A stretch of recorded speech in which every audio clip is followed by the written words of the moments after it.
2001 Kodiak 400. The shift actuator to go from two-wheel drive to four-wheel drive failed. The first thing you do when you're testing is make sure you have power. Now, in this case, I have a 30 amp fuse there, but it's only for testing purposes. I'm not going to leave that in there.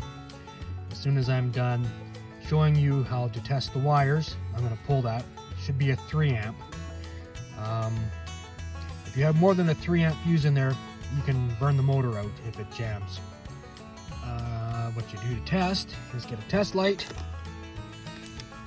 clip it onto the negative of the battery, turn the key on, and you can test your fuse by touching those little metal pieces that stick on the back of the fuse there. So you can see the power is going through. So I know that I'm getting power to the circuit. Now, so the other thing that can fail is the relay. Now you should know if the relay's working when you hit the power. You should be able to check on the back of it where the plugs are to see where the power is coming out. Now, I know that the relay was no good on this one when we got it, and I know that the switch was no good because it was missing the switch. So we changed the relay.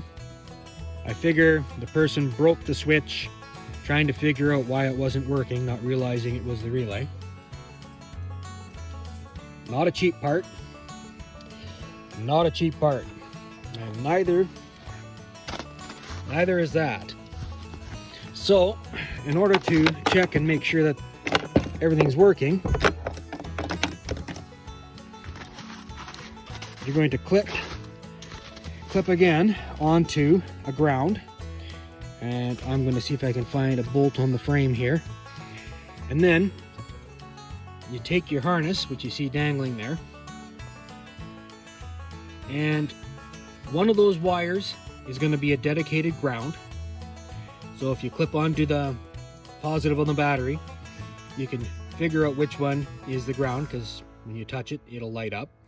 And then when you clip your test light clip onto the frame, you can now test the other wires to see which is the power.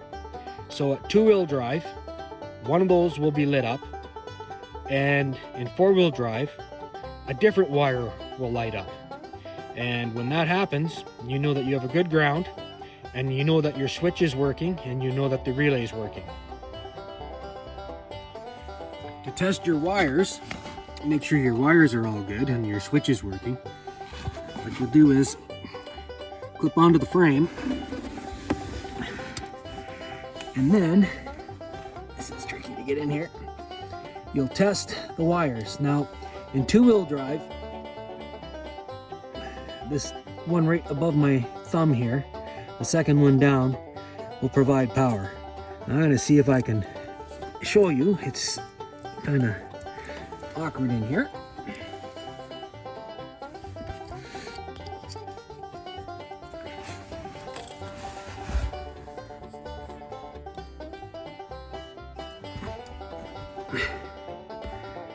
So the second one is the one that I'm plugged into, and you can see it's got power.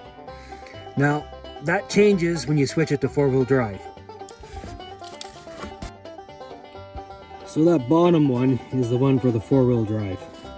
So that means that the one that's left over, the one at the top, is your dedicated ground. So all that happens is when you hit the button, is it runs the power through that relay, and it switches the polarity going into that little shifting motor. So if this doesn't happen, you either have a broken wire or probably your relay has failed.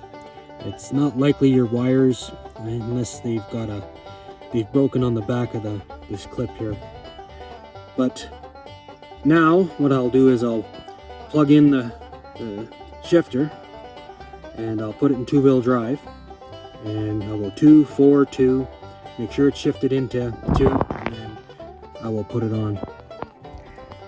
In order to put this in correctly, what I do is I plug it in,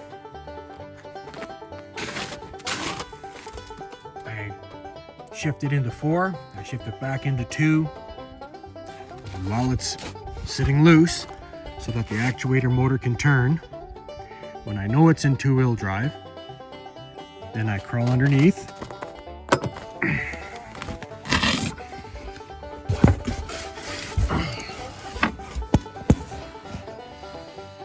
and see that tooth thing on the shaft? Make sure it's shoved forward before you put the actuator on, so it's in 2-wheel drive physically and 2-wheel drive electronically, and then you just put it on, bolt it in place, and then you're good to go. That little clip on the back there is the wire clips on that, and that's your sensor for your light to tell you you're in 4-wheel drive. Thank you.